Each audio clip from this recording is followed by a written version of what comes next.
श्री गुरु महाराज की जय। बोलो सांचे दरबार की जय।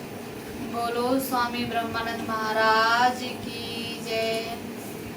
सभी गुरुमुख प्रेमियों को जय सच्चिदानंद, जय सच्चिदानंद। बहुत खुशी है, गुरु कृपा है जो हम इस उम्र में ज्ञान ध्यान की चर्चा कर रहे हैं। कहा है संत समागम हर कथा, तुलसी दुर्लभ दोह, सुत दारा और लक्ष्मी, पापी केहू घर होय।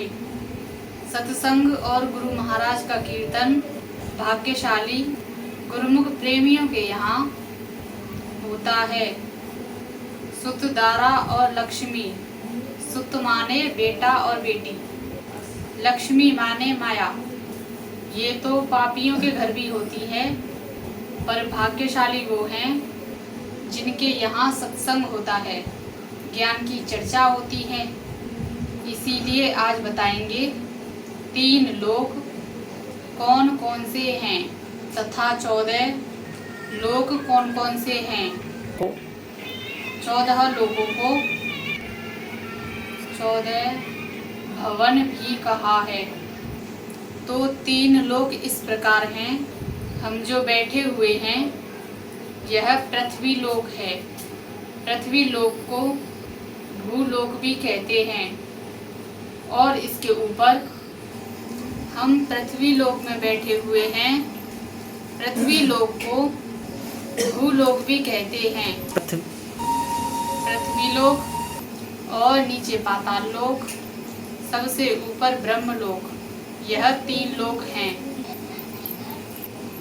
पृथ्वी लोक से ऊपर 6 लोक हैं। भूभर लोक, भूवर लोक से ऊपर स्वर्गलोक, स्वर्गलोक को इंद्रलोक भी कहते हैं। स्वर्गलोक से ऊपर महर लोक है। महर लोक से ऊपर जनक लोक है और जनक लोक से ऊपर तप लोक है और सबसे ऊपर सत्यलोक है। सत्यलोक को ब्रह्मलोक भी कहते हैं। अब यह पृथ्वी लोक से ऊपर 6 लोक हुए। अब पृथ्वी के नीचे 7 लोक और हैं। पृथ्वी लोक से नीचे अताल लोक है। अताल लोक से नीचे विताल लोक है। विताल लोक से नीचे तलातल लोक है। तलातल लोक से नीचे महातल लोक है। महातल लोक से नीचे रसातल लोक है। रसातल लोक से नीचे पाताल लोक है। प्रेमी सज्जनों, भूलोक में जन्म मृत्यु निश्चित है और यह कर्म भूमि भी है। इस भूलोक को मृत्यु लोक भी कहते हैं। इसको नश्वरता का लोक भी कहते हैं, क्योंकि संसार नाशवान है, शरीर भी नाशवान है। लेकिन इस लोक की महिमा इतनी अद्भुत है कि स्वयं देवता भी यहाँ जन्म लेने के लिए तरसते हैं। जो पृथ्वी लोक से ऊपर के लोक हैं, वहाँ केवल पुण्यों के कर्म होए जाते हैं, नए कर्म नहीं किए जाते। केवल भूलोक ही वह पवित्र कर्म भूमि है जहाँ जीव साधना भक्ति तपस्या करके अपने भाग्य को बदल सकता है। यही वो धरा है, यही वो धरती है। इस मृत्यु लोक में संत महापुरुष अवतार लेते हैं और कठोर तपस्याएं करते हैं। तपस्या में मन और अहंकार को जलाकर रख देते हैं। संत इस भूलोक में उस मालिक का भजन करते हैं, कीर्तन करते हैं, सत्संग करते हैं, क्योंकि दुखी जीव ईश्वर की ओर कदम बढ़ाता है। भूलोक आध्यात्मिक रहस्य है। आध्यात्मिक का मतलब है आत्मा का अध्याय। यह लोक अन्यमय कोश से संबंधित है। यहाँ स्थूल शरीर की प्रधानता है। ये वो परीक्षा केंद्र है जहाँ जीव आत्मा को ये सिद्ध करना होता है कि वो माया के आकर्षण को त्याग कर परमात्मा हरि के चरणों में प्रीत करता है या नहीं। यदि असफल होता है तो नीचे के लोकों में चला जाता है, यदि सफल होता है तो ऊपर के लोकों में चला जाता है। क्योंकि जीव को माया ने अंधा कर रखा है। वह यहाँ पापी हो जाता है, चोर डाकू हो जाता है, माया में अंधा होकर असत्य को ही सत्य समझता है और सत्य को असत्य समझता है और नाना प्रकार के पाप कमाता रहता है। यदि भजन ध्यान करे तो ऊपर के लोकों में जाए, वरना नीचे के लोकों में जन्म मरण का चक्कर काटता रहता है, 84 लाख योनियां भोगता रहता है। इसीलिए बिना भजन के जीव का उद्धार कभी नहीं होगा। भजन तो करना ही होगा।